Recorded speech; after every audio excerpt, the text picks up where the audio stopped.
မိမိရဲ့ကိုယ်ပိုင်ဖုန်းကိုတခြားသူတွေကနေပြီးတော့ airplane mode တွေတင်လို့မရအောင် notification bar တွေပိတ်တဲ့နည်း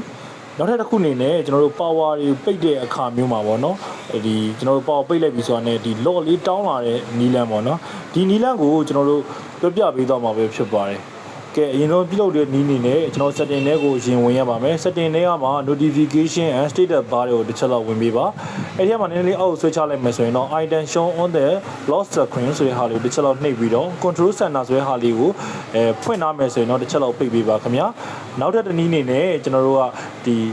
ဖုန်းဒီကျွန်တော်တို့ lock ပိတ်တဲ့အခါမျိုးတွေမှာ password တောင်းတာလေးပေါ့နော်ဒါလေးကိုကျွန်တော်တို့ပြပေးမှာပါဒီ privacy and security တွေကိုတစ်ချက်ဝင်ရပါမယ်ပြီးရင်အပေါ်မှာရှိတဲ့ privacy and security နှစ်ခုရှိတဲ့ security ကိုတစ်ချက်လောက်ရွေးပေးပါပြီးရင်တော့ shutdown confirmation ကိုကျွန်တော်တစ်ချက်လောက်နှိပ်ပေးပါဒီမှာတော့ကျွန်တော်ပိတ်ထားရင်တစ်ချက်လောက်ဖွင့်ပေးရပါမယ်ခင်ဗျာဒါဆိုရင်တော့တင်းရဲ့ဖုန်းကအခြားသူတွေလက်ထဲမှာအလွယ်တကူ airplane mode တင်တာတွေ power ပိတ်တာတွေဖြစ်မှာမဟုတ်တော့ပါဘူးခင်ဗျာကျေးဇူးပါ